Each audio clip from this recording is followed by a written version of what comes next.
Dr. Ellen Wong is going to come and share with us on where happiness comes from. She's from the great state of Toronto. That's not a state, city.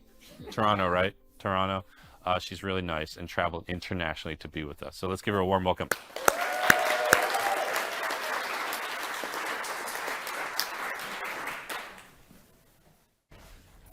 Take a look at this ladder.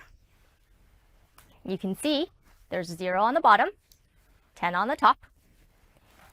If the very top step, the 10, represents the best possible life for you, and the 0 on the bottom represents the worst life possible for you, which step would you place yourself on? 9, because 10 says this is not a step.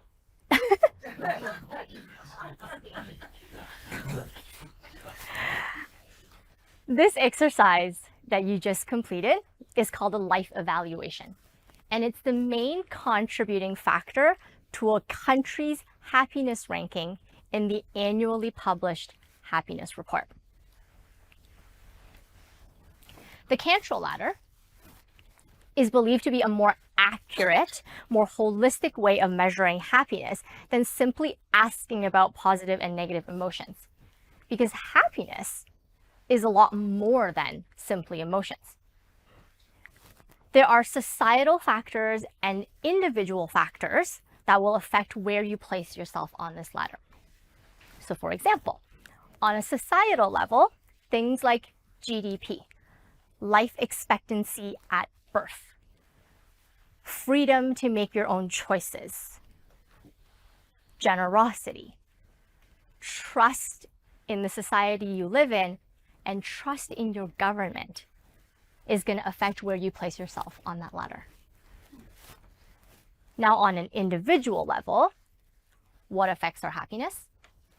Almost every single decision we make, whether we realize it or not. You want to build a successful business. Why? Because you want to help people, because you want to have a positive impact, because you want to be able to have the lifestyle that you want. And if you had all of that, how would you feel? Probably pretty happy. We crave close relationships because we want to share our life experiences, because we want to connect to people, because we want to love and we want to feel loved. That also makes us pretty happy, right? We want to give back. We want to help people out. How does that help us feel? Happy. We practice gratitude. Why? So we can learn to be happy with the things we already have. The top 5 regrets, when surveyed of people who were dying, include the following. I wish I had the courage to live a life true to myself. I wish I hadn't worked so hard. I wish I had the courage to express my feelings. I wish I had stayed in touch with my friends. And the last one, I wish I had let myself be happier. So here's the question I have. If happiness is such a fundamental human desire, then why is it that we have never been taught how to be happy? This question was never so apparent to me, never so daunting. Then about 10 years ago, I was sitting on my then boyfriend's couch in his apartment, and it was not a good time in my life. My family had disowned me because I was dating said boyfriend. It meant that I was banned from my cousin's wedding. I couldn't attend any birthdays or celebrations. I had to fight my way into the hospital to see my grandmother when she had a stroke and fell down the stairs. My 2 best friends had also moved out of the province, one as far away as Australia. I developed 2 very bad coping mechanisms. One, I tried to find happiness through material goods. I developed a shopping addiction. I maxed out my credit cards multiple times. The second bad coping mechanism was that I devoted myself completely to work. Because if I worked all the time, I did not have to deal with any of my emotions. It also earned me praise. There was validation that I was still important and a valued human being. The really interesting thing about being in the workplace is when you're really good at doing work, you get rewarded with more work. And so years of this led to burnout, anxiety, depression. I had panic attacks, one which got me arrested, but that is a story for another time. I also came very, very close to seriously harming myself. I was given antidepressants, I was given anti-anxiety medication, and here's the thing, they helped me, they saved my life. They got me to the point where I could do the things that as a naturopathic doctor, I knew I was supposed to be doing. Like eating well and sleeping and exercising and creating all those good lifestyle habits. Eventually, I got to the point where I started weaning off medications because I was feeling better. And I got to that final meeting with my doctor where we were going to make a decision about whether I was going to completely stop medications altogether. And the conversation went something like this. So, Ellen, you're good. Like, no more anxiety, no more depression. I'm not anxious and I'm not depressed. I don't feel good. What do you mean you don't feel good? Like, you're not anxious, you're not depressed, right? Yeah, that is true. I'm not either of those things, but I don't feel the way I want to feel. How did you think you were going to feel? I want to feel happy. I thought I would be happy by now.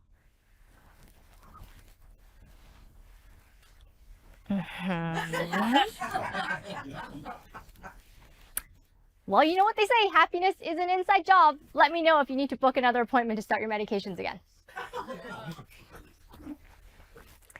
I went home that day and I came to a very stark realization. And that is, medications will get me from negative to neutral. But no pill will get me from neutral to positive. I don't blame the doctor for saying what he said, because nowhere in med school, to my knowledge, are we taught to help someone be happy. I mean, we have a lot of things to help people not be sick. So negative to neutral. Nothing from neutral to positive. So after that appointment, I thought, maybe I should consult another doctor, get a second opinion. I consulted a pretty famous doctor. You've all heard of them, Dr. Google.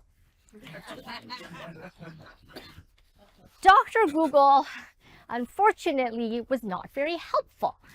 As a matter of fact, Dr. Google was slightly irritating, because here is the advice that I got. Happiness comes from within. Be positive. Focus on the good. The purpose of our lives is to be happy. Being happy is the greatest form of success. Choose happiness. Telling someone who doesn't have the tools to be happy to just choose happiness is like telling someone who is hungry and doesn't have food to just choose feeling full.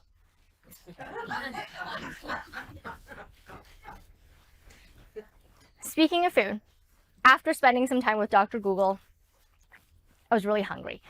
So I went to my favorite Chinese restaurant. I ordered an entire Peking duck, all to myself. I ordered a plate of stir-fried clams and a plate of stir-fried bok choy, veggies. All of my favorite food, all to myself. Should have seen the look I got from the server, but whatever. And as I sat there, I was really tasting the juiciness of the duck. and the juiciness of the clams and the crunchiness of the vegetables. And I realized that I was filled with this insatiable desire to figure out what the heck makes us happy. Because in the collective wisdom of humankind, I do not believe that this is all we could come up with. The average high school student spends 1,000 hours on algebra, geometry, and calculus. They spend exactly 0 hours on learning about one of our most fundamental human desires.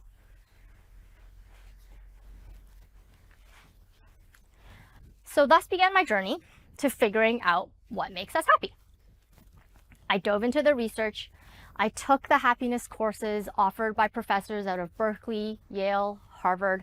I asked every patient and client that I could who would indulge in my questionings.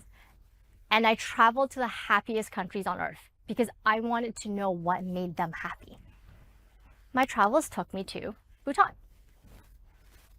Beautiful country nestled in the Himalayan mountains. They developed something called the Gross National Happiness Index, and they use it to measure the happiness of its citizens. Now, this index is so powerful and so impactful that it led the UN to declare March 20th as the International Day of Happiness, so that we can recognize and acknowledge the importance of happiness as a human desire for everyone around the world. When I share that I help people build the bridge between success and happiness, one objection I always hear is, Ellen, how can you possibly know what makes everyone happy? It's such an individual thing. Here's the thing about happiness. It is incredibly individual. But as human beings, we are all wired to some extent the same way. You may not like duck or clams or bok choy, but everyone needs protein and veggies.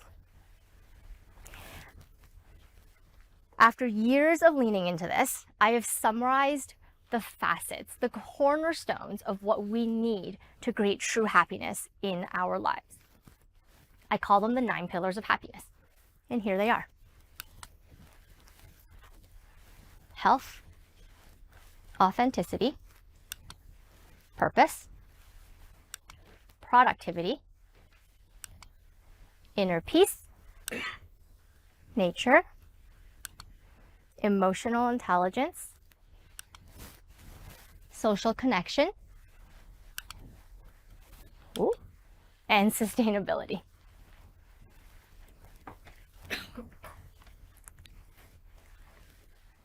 And I began to look at all of these components in all of my patients and clients as a way of assessing their happiness. Each of these 9 pillars has a set of essential questions that I would either pose or get clients to pose to themselves to measure whether that particular cornerstone was contributing to their level of happiness or not. We're not going to go through all 9 of them because I only have 30 minutes and we know we'll get kicked off the stage. So we'll cover 3 of the most important ones today. Health. I often have patients who will come in and ask me to run a whole variety of lab tests to figure out their health status. Here's the thing about lab tests. They measure whether you are sick, not whether you are healthy. So after working with thousands of patients, the one question that I will still ask as a pretty good and accurate indicator of health, or I'll get them to ask themselves this, do I have the energy to do the things I want to do? Because if you can say yes, for the most part, I'm good, you're probably pretty healthy. Like, it's a simple question, but it's a pretty profound one. And if you say, you know what, like, I'm tired, I'm exhausted, I wake up, I need my coffee, or I feel sluggish, brain fog, trouble concentrating, I feel mentally drained, then there's probably something we need to look at from either a physical or a mental health perspective. The next essential question, productivity. Now, I think productivity over the last little while has gained this kind of interesting vibe to it. I don't think productivity is about doing as much as you can in the least amount of time possible. Productivity is actually about time management. Time management, interestingly, has nothing to do with managing time. Time management is about managing your priorities. It's about, do you use your time towards what matters? Now, in Bhutan, this concept, this like control of your use of time is in their gross national happiness index. And it kind of gets lived out like this. So when my husband and I traveled there on our honeymoon, we were given a guide. Here he is. This is his dog, who came with us for most of our trip. You're given a guide because Bhutan is extremely protective of their ecological diversity and their environment. Like, they are the only carbon negative country in the entire world. So they absorb more carbon dioxide than they emit. Right? And they want to keep it this way. So there's no Uber, there's no public transport. You can't just, get a cab. You're given a guide and they take you around. And when we got our itinerary, there's this little paragraph on the bottom that said, it is the belief of the Bhutanese people that they should be allowed to use their time towards what matters to them. Which means, in the middle of our trip, in the middle of our workday, when our guide had to go home and prepare for his daughter's birthday party, he did. Another person from the tour company stepped in and took care of us. When this person stepped in, it wasn't out of favor, right? There was no red tape, no applications for days off. There was none of that. The other person stepped in because, of course, you should go celebrate your daughter. That is important to you. And you should have the freedom to use your time towards what matters. And so this sense of community, the sense of trust, the sense of respect for your use of time is what I think helps the Bhutanese people find so much happiness, and they're so devoted to their work. The other reason I think work can bring a bit of joy to them is because their road signs on the way to and from work look like this.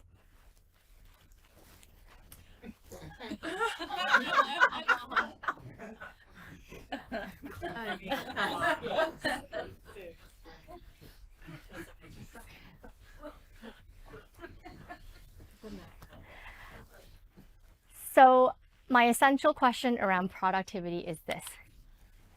Do I feel in control of my time, and do I use it towards the things that matter? The last question I want to raise today is about inner peace.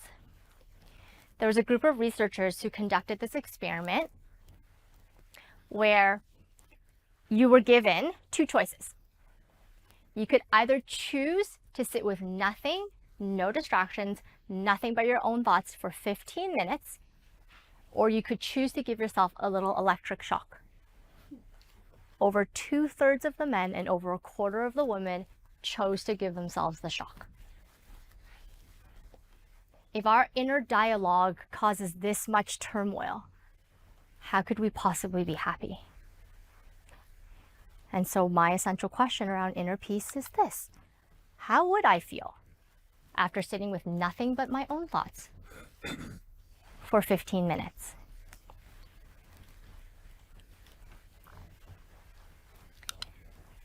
If you're interested in grabbing the rest of the questions, you can scan that QR code or just come and talk to me afterwards, and I'll be happy to send everything over to you. I've spent the last several years consistently coming back to these pillars of happiness. I use them to guide most of the decisions that I make. They are the reason why I amicably separated from that boyfriend and met and married my husband. They are the reason that despite the hurt, I have reunited with my family and I can hold much better boundaries with them now. They are the reason I am shifting my business in the direction that I'm going in. And they are the reason I am standing before you today. See, we often get swept up in this sense of happiness that comes from maximizing pleasure, short bursts of excitement, and material goods, because that's what consumerism tells us should make us happy. And there's nothing wrong with maximizing pleasure or the pursuit of pleasure, because we need that. But we need so much more than that. We need a sense of contentment, fulfillment, purpose.